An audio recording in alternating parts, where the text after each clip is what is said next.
शुरू करते हैं आज की थीम एनालिसिस से। आज सबसे पहला टॉपिक है Dhankhar submits his resignation to the president. अब ये जो है ये Jagdeep Dhankhar, he is the 14th vice president of India. इन्होंने रेजिग्नेशन दे दिया है मंडे को टू द प्रेसिडेंट। रीज़न क्या बताया गया है? रीज़न इसमें ये बताया गया है कि he has severe health concerns. He was advise by doctors following the cardiac event in the March. So constitutional provisions की अगर हम बात करें तो resignation was submitted under article 67A of the constitution to the president of India. अब tenure की अगर मैं बात करूँ तो elected vice president in August 2022 had 2 years of term remaining. Official communication में letter of resignation was posted on vice president's official Twitter account. So अब अगर हम आर्टिकल 67A की बात करें तो आर्टिकल 67A जो कि एक कॉन्स्टिट्यूशनल प्रोविजन है, this allows the vice president to resign by writing to the president. Now, if we talk about the role of Vice President, he is the ex officio chairperson of Rajya Sabha also. What implications it has brought in? So, it has created a vacancy in the office of Vice President, and a new election must be conducted by the Election Commission as per the constitutional provisions. So, this may impact the parliamentary proceedings, especially in the Rajya Sabha. अच्छा, अब इसमें questions कैसे आ सकते हैं? सबसे पहले जो president and vice president से रिलेटेड चैप्टर है, उनके जो रेजिग्नेशन है, किन आर्टिकल्स के अंदर आते हैं, किनको सबमिट करना है,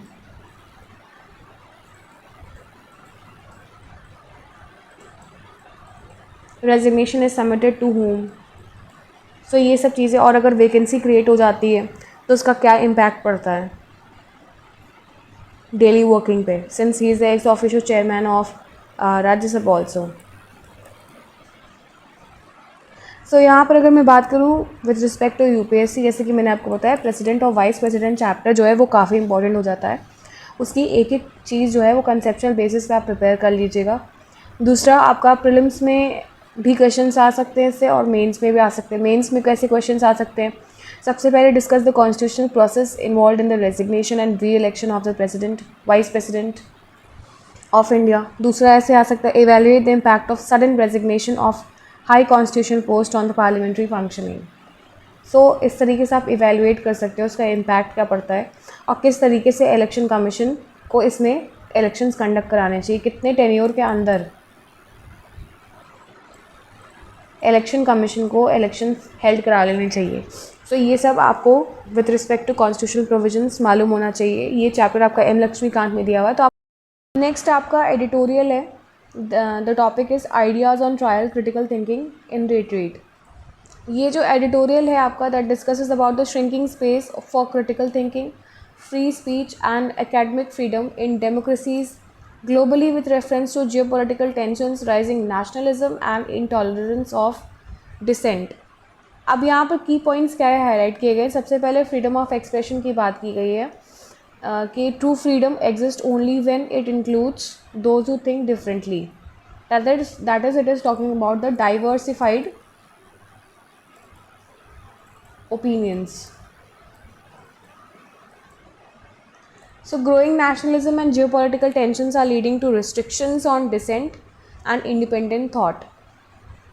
Now second key provision जो कि यहाँ पर highlight किया गया, that is about the suppression of the dissent. अब इसमें बात की जा रही कि professors and students are facing reprimands and punishments for expressing their critical opinions. अब ये जो ट्रेंड है ये सिर्फ इंडिया में ही नहीं, ग्लोबली भी देखा जा रहा है, जैसे कि यूएस हो गया, प्रो पैलेस्टीन प्रोटेस्ट हो गया, इन सब में देखा जा रहा है.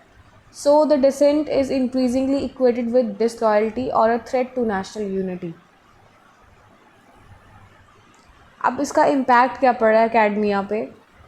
सबसे पहला इम्पैक्ट ये हो रहा है कि जो यूनिवर्सिटीज़ हैं they are becoming ideologically controlled, which were once a spaces of free inquiry. दूसरा है free and self censorship dominate academic environments. तीसरा है there is a shift from learning to ideological performance. अब इरोजन ऑफ क्रिटिकल थिंकिंग भी हो रही है उसकी वजह से, क्योंकि कंट्रोल हो रहा है.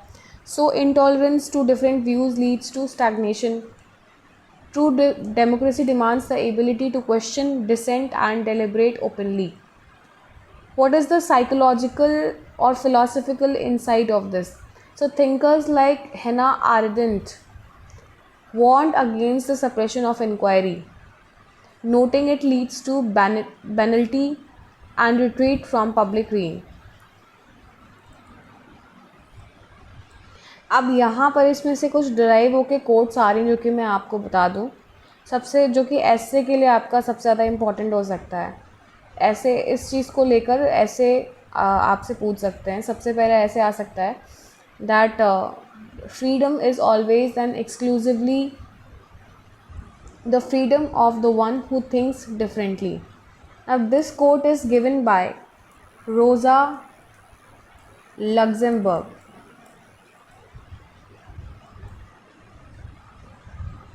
दूसरा है society's capacity for critical self-realization or reflection and growth is limited. Stagnation and intellectual rigidity will follow. Comment upon it. इस तरीके के क्वेश्चंस आ सकते हैं। अब यूपीएससी में मैं इसका आपको क्वेश्चंस बता दूं कैसे आ सकता है। सबसे पहले तो आपका ऐसे में ही आ जाएगा, एक क्वेश्चन आ जाएगा, बिकॉज ये ऐसे ओरिएंटेड पेपर है, ये एक डिबेटिंग टॉपिक है, डिबेटेबल टॉपिक है। So topics on freedom, dissent, democracy, education, critical thinking और nationalism would be the highlight in the essay paper. उसके अलावा आप इसको थोड़ा सा philosophical context में भी लिख लीजिएगा. So this can help you in answer writing. अब probable mains questions की अगर मैं बात करूँ तो GS paper 2 उसमें आ सकता है discuss the challenges to academic freedom and critical thinking in modern democracies, suggest measures to safeguard them. सो इस तरीके के क्वेश्चंस आपसे पूछे जा सकते हैं। अब ये जो आर्टिकल है this is important with respect to international relations. So at FTA's heart the promise of global capacity centers, the editorial basically discusses the transformative potential of the proposed India-UK free trade agreement.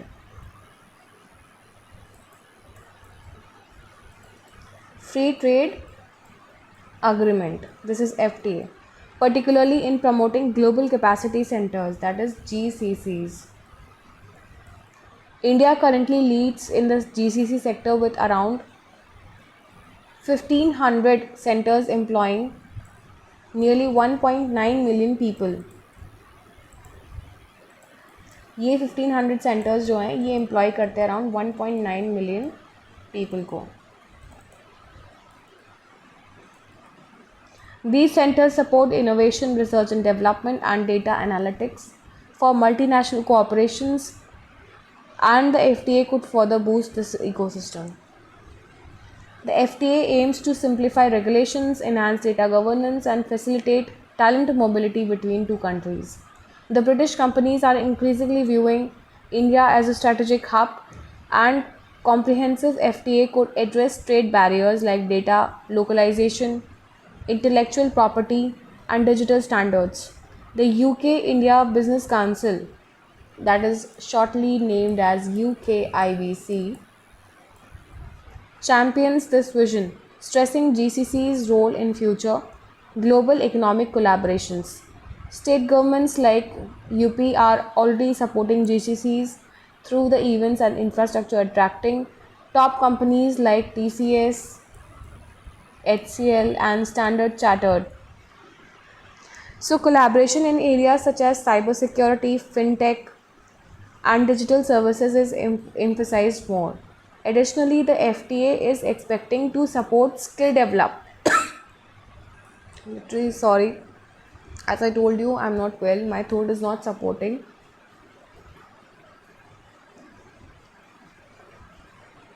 So additionally, FTA is expecting to support skill development, R&D, that is research and development, and mutual investment. In essence, of FTA represents a unique opportunity for India to assess UK's services market. While the UK benefits from India's digital growth, together they can and they could establish a strong, resilient, knowledge-based economic corridor. So basically ये जो है पूरा trade talks पे है, तो ये आपके लिए इकोनॉमिकली एंड इंटरनेशनल रिलेशंस के पर्सपेक्टिव पे सबसे ज़्यादा इम्पोर्टेंट हो सकता है। आप इस पे कंसेप्चुअल रिसर्च कर लीजिएगा कि किन क्राइटेरियाज़ में ये FTA, that is foreign trade agreement जो है ये कैरी ऑन होगा।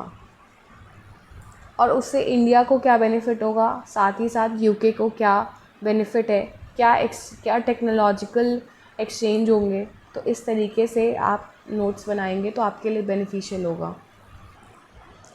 नेक्स्ट आपका टॉपिक है cost of promises election eve welfare measures display a lack of respect for voters.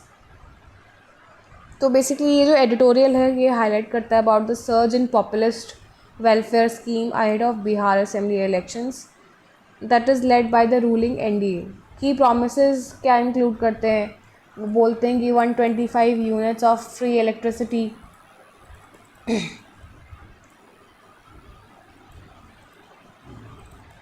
ये इनका एजेंडा है। For 1.67 crore house holds free rooftop solar panels under the Kutir Jyoti Yojana.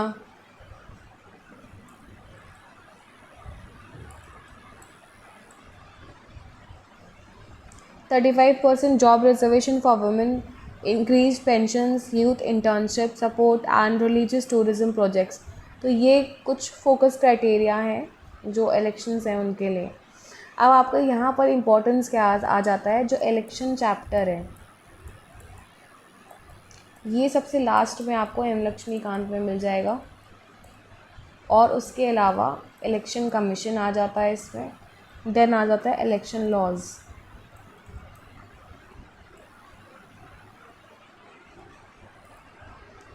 उसमें आपको सबसे ज़्यादा ये मालूम होना चाहिए कि आचार संहिता कब लगता है, आचार संहिता लगने के बाद क्या रिस्ट्रिक्शंस होते हैं, आचार संहिता यानी कोड ऑफ कंडक्ट कब लगता है, और उसके बाद पार्टीज़ के ऊपर क्या रिस्ट्रिक्शंस होते हैं, किन रूल्स एंड रेगुलेशंस को फॉलो करने होते हैं। सो ये सब आपको एम लक्ष्मीकांत के चैप्टर्स में मिल जाएगा। नेक्स्ट आपका है unvarnished facts, the full and raw cockpit voice recorded transcript must be released. So basically ये जो एडिटोरियल है this emphasizes on the urgent need to release the full and raw cockpit voice recorder transcript that was from Air India 171 crash on June 12. So media leaks to have criticized as selective and speculative methods to be used, which raise serious questions about possible human interventions. The Aircraft Accident Investigation Bureau, that is AAIB, highlighted unusual fuel control switch transitions and vague technical recommendations urging transparent disclosure. So if human error is confirmed, the investigation may align with ICOA Annex 13 protocols and domestic criminal probes. So similar to 2015 German wings crash, following that India had initiated midterm psychometric testing of the pilots, which experts now recommend revisiting. सो इस article में basically एक transparency की बात हो रही है कि अगर ह्यूमन एरर है तो आप ट्रांसपेरेंसी मेंटेन करके जो पूरी वॉइस रिकॉर्डर की जो ट्रांसक्रिप्ट है उसे रिप्रेजेंट करिए, और उसके साथ साथ कहीं ना कहीं एक साइकोमेट्रिक टेस्टिंग होनी चाहिए पायलट्स की, एंड साथ ही साथ सेफ्टी एंड टेक्नोलॉजिकल प्रोटोकॉल्स को भी फॉलो करना होगा। सो इस तरीके के फैक्ट्स जो हैं वो इसमें हाईलाइटेड है। अब ये जो एविएशन सेक्टर है उससे रिलेट कर जाता है और आपके मेंस में पूछ सकते हैं कि इस तरीके के जो नेशनल NDRF होता है, NDRF से रिलेट कर जाता है, दैट इज़ डिज़ास्टर मैनेजमेंट से रिलेट कर जाता है।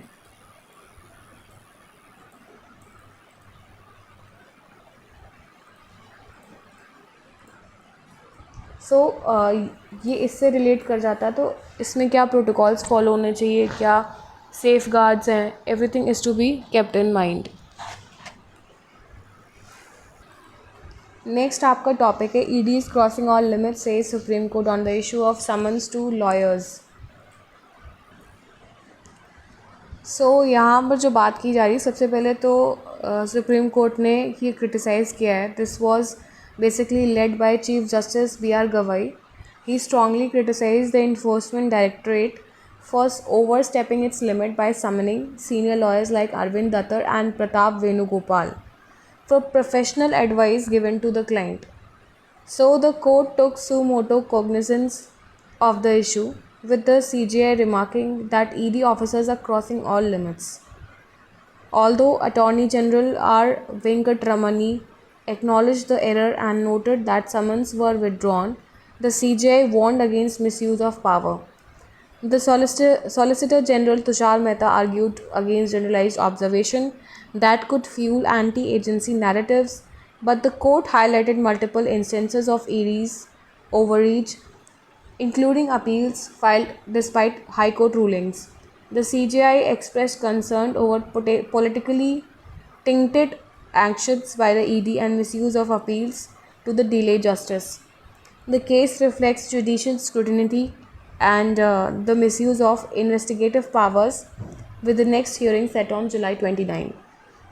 अब यहाँ पर लास्ट में क्या होता, पास्ट में मैं आपको बता दूँ कि ईडी ने कुछ लॉयर्स को समन्स भेजे थे, तो उस पर एक बवाल खड़ा हो गया है, और वो भी सिर्फ इस बात पे कि एक प्रोफेशनल एडवाइस दी गई थी to the client with respect to the ongoing procedures of the ED.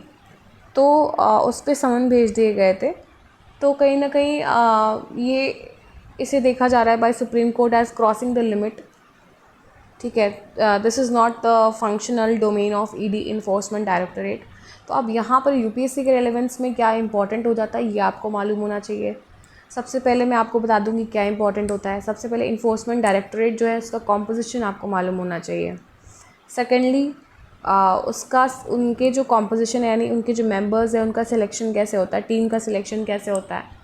दूसरा, उसकी फंक्शनिंग कैसे होती है। तीसरा, उसके लिमिटेशंस क्या है, मतलब कहाँ तक उसका डोमेन है। ठीक है, ये इम्पॉर्टेंट है क्योंकि ये यूपीएससी में स्टेटमेंट वाइज क्वेश्चन में पूछ लेगा और आप नहीं बता पाओगे, इसीलिए ये आपको पता होना चाहिए। सो नेक्स्ट जो आपका टॉपिक है, parliament begins process for justice Varma's impeachment. अब ये जो है इम्पीचमेंट टर्म यहाँ पर इम्पॉर्टेंट है। हाई कोर्ट जज, सुप्रीम कोर्ट जज, इनका इम्पीचमेंट कैसे होता है, ये जो पूरा रिमूवल प्रोसेस है उसके साथ साथ अपॉइंटमेंट प्रोसेस, ये आपको मालूम होना चाहिए। सुप्रीम कोर्ट और हाई कोर्ट चैप्टर जो है ये एम लक्ष्मीकांत में दिया हुआ है, आप पूरा इसे पढ़ लीजिएगा।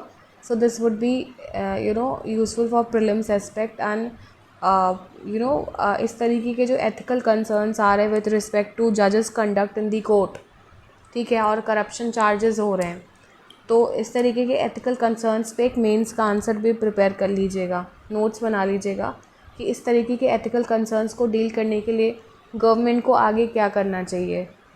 इज इम्पीचमेंट द सोल्यूशन और there should be some regulatory laws also to regulate the misconduct of the जजेस इन देयर ऑफिशियल कैपेसिटी। ठीक है, कि मिसयूज़ ना करे वो पावर का। सो ये सब आप इस तरीके से मेंस पर्सपेक्टिव में भी आप नोट्स अपना एनालिसिस करके नोट्स बना सकते हैं, पास्ट इंस्टेंसेस को हाईलाइट करके। अब नेक्स्ट आपका टॉपिक है what is the legal status of right to vote. यहाँ पर मैं आपको बेसिकली की हाइलाइट्स के बारे में बता दूँ। तो सबसे पहले यहाँ पर डिस्कस किया जा रहा है about the nature of right to vote. So the right to vote is not a fundamental right, it is a constitutional right और it is not a fundamental right or a constitutional right, but it is a statutory right। ये important है। अब आपसे one liner question में अगर पूछ लिया तो आप नहीं बता पाओगे। So it is basically governed by Section 62 of Representation of People Act of 1951। The citizens can only vote if their name appears in the electoral rolls of their constituency। अब इसका जुडिशियल इंटरप्रिटेशन की भी यहाँ पर बात की गई है। तो इन PUCL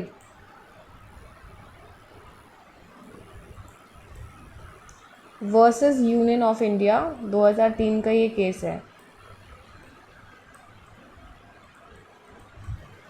वोटिंग, उसमें ये बोला गया था कि वोटिंग जो है वो स्टैट्यूटरी राइट है।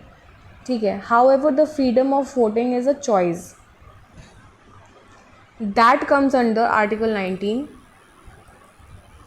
Clause 1 Subclause A, that is freedom of expression।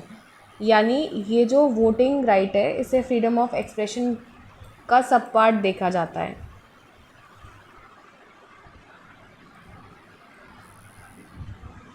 So right not to vote के बारे में भी यहाँ पर बात की गई है, जिसमें बोला गया है that section 49O of conduct of elections, rules allowed none of the above as the option. That is, जिनको अगर नहीं करना है उनको नोटा ऑप्शन भी दिया हुआ है, none of the above option.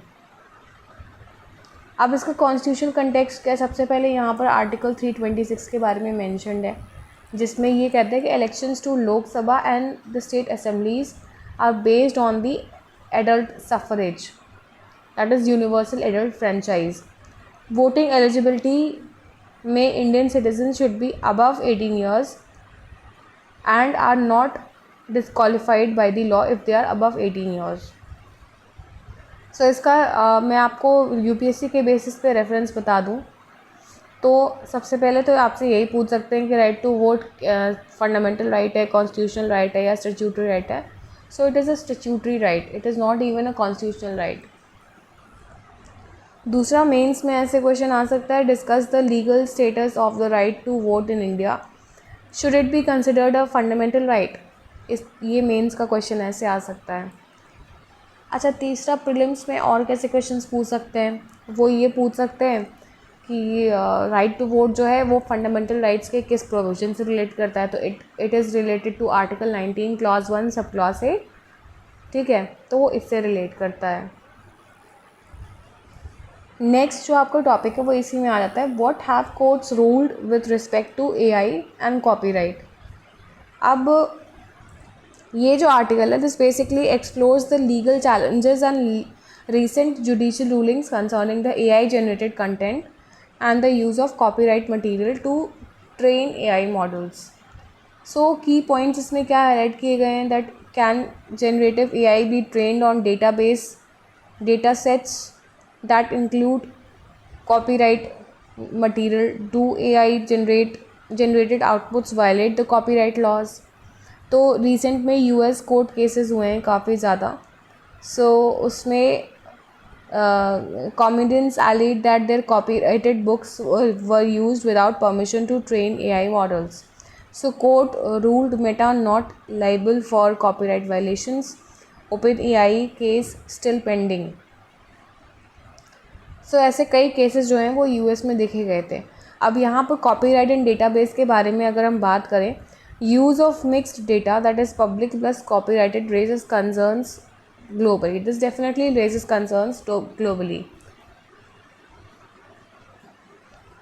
Despite that, EU and that is European Union and UK laws allow some context and data mining exceptions, but US laws are stricter.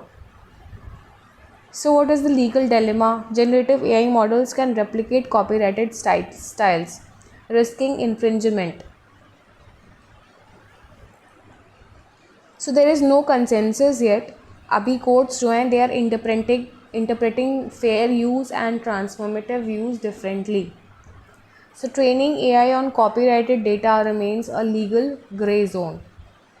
अब इसका implications for India क्या है? India lacks a clear legal framework for AI and copyright, we all know. So this raises concerns about the digital copyright law reforms, ethical AI development, intellectual property rights in AI training, and data protection and digital privacy.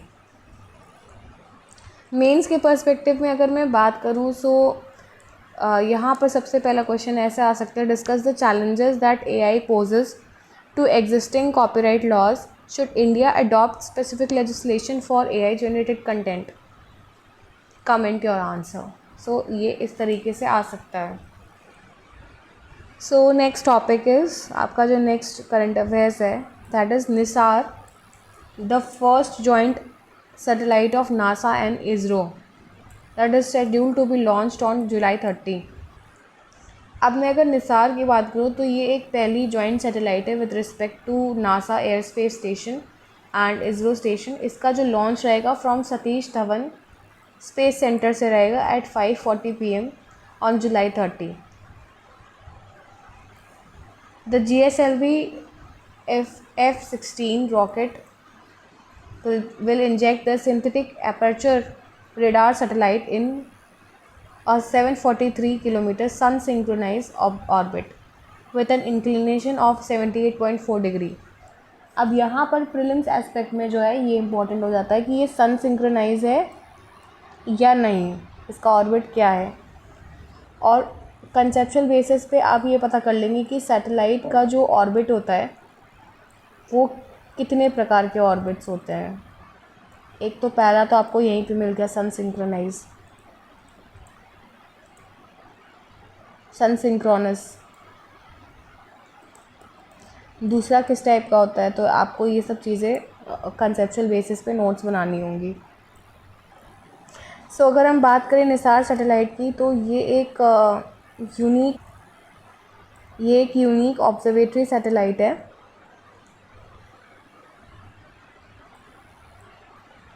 and the first satellite to do observe the Earth with a dual frequency synthetic aperture radar. The NASA's L band and ISRO's S band using the NASA's 12M unfurlable mesh reflector antenna integrated to ISRO's modified 13K satellite bus. So ये इसका एक characteristics है।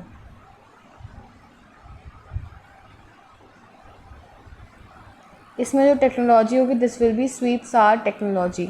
इसके बारे में आप research कर लीजिएगा। स्वीप सार जो टेक्नोलॉजी है वो क्या होती है, इसके बारे में आप रिसर्च कर लीजिएगा और किस तरीके से काम करती है स्पेस साइंसेज में। सो ये आपका प्रीलिम्स में जो स्टेटमेंट बेस्ड क्वेश्चन है उसमें आ सकता है, दूसरा मेंस में भी आ सकता है। नेक्स्ट आपका टॉपिक है water energy demand spotlights risk of human induced quakes. अब ये आर्टिकल जो है बेसिकली इम्पॉर्टेंट है with respect to the anthropological activities with which contribute to disasters which are due to the human disturbance. So ये article जो है basically highlight करता है about the increasing risk of human induced earthquakes due to growing demands for water and energy. Activities like mining, ground water extraction, dam construction and fluid injection into the earth have been scientifically linked to the seismic disturbances. So repeated loading and unloading of earth's crust from water reservoirs can accumulate underground straining, triggering quakes. Major example is 1967 का जो Koyna earthquake आया था महाराष्ट्र में with 6.3 magnitude. So this tremor was linked to the Koyna damp reservoir. Over 180 people died and thousands were injured. So similar patterns were observed in Himachal Pradesh, Uttarakhand, Kerala and Gujarat, where induced seismicity and anthropological activities has reported developmental pressures. So experts stress the importance of regulating dam operations, particularly how fast dams are filled or emptied. So the US has already set such regulations which India lacks. Additionally, extraction of fossil fuels, hydraulic fracturing and underground fluid injection also elevate seismic activities and seismic risk. अब ये जो underground fluid injections होते हैं they are for oil and natural gases. So climate change further compounds the problem by intensifying rainfall patterns and water loading, which could disturb the faults. Scientists recommend conducting region-specific seismic assessments before fractures are developed and infrastructure projects are hurdled. The article emphasizes the urgent need for India to integrate scientific insights with policy and planning to mitigate future human-triggered earthquakes. अब यहाँ पर जो एक context आ जाता है आपके mains के context में आता है कि किस तरीके से जो ह्यूमन इंड्यूस्ड एक्टिविटीज़ हैं, ठीक है, माइनिंग हो गया, आपका क्वारिंग हो गया, वो किस तरीके से एक मेजर कंट्रीब्यूटर है। सो आप इसमें जो अर्थक्वेक है कोयनगर का दैट वाज इन 1967 इन महाराष्ट्र, उसका एग्जांपल लेकर आप पूरा अपना आंसर फ्रेम कर सकते हो कि किस तरीके से इंडिया को इफ़ेक्ट हो रहा है और इंडिया को एक सेट ऑफ लॉज जो है रेगुलेटरी लॉज उसको डेवलप करना चाहिए। अब आपका नेक्स्ट टॉपिक है new deep sea mining rules lack consensus despite pressure from US.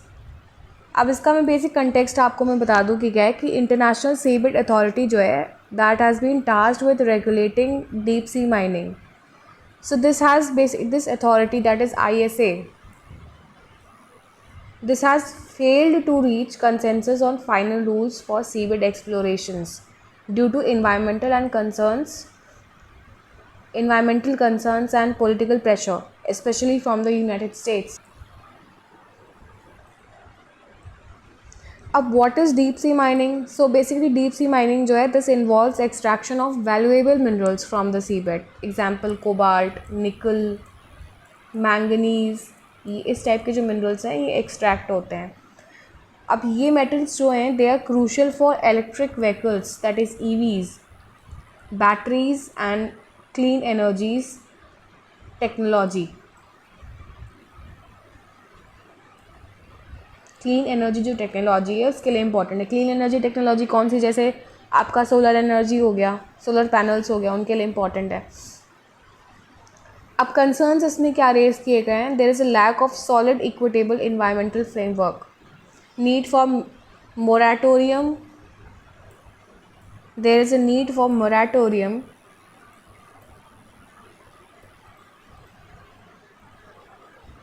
until scientific studies assess the impacts. So 37 nations including Chile has demanded delay in exploitations. And अब US की तरफ से क्या प्रेशर आ रहा है और legal loop hole क्या है? The president Donald Trump bypassed ISA citing a 1980 US law to fast track permits. The US is not a party to UNCLOS or ISA. The Canada का जो द मेटल्स कंपनी है sought mining license independently bypassing ISA protocols.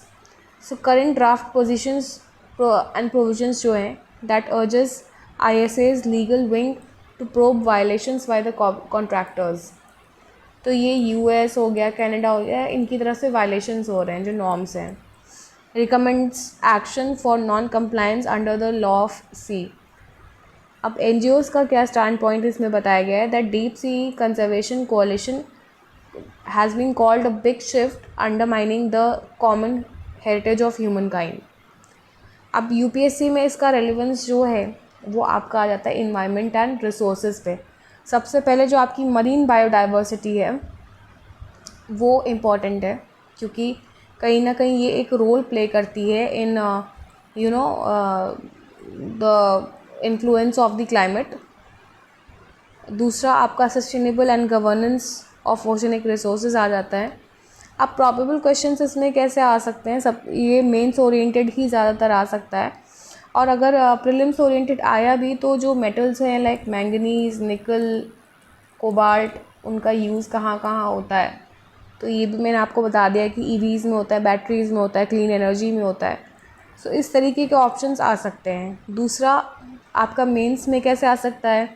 Discuss the environmental and geopolitical implications of deep sea mining. Should India support a moratorium on seabed mining until a global regulatory framework is finalized? So इस तरीके से आप notes बना लीजिएगा इन type के जो questions हैं. So this will help you in framing a proper answer structure. So that's all for the day. This was your last topic. Thank you and have a nice day. Here I end my analysis. I request you to like, subscribe and share my channel.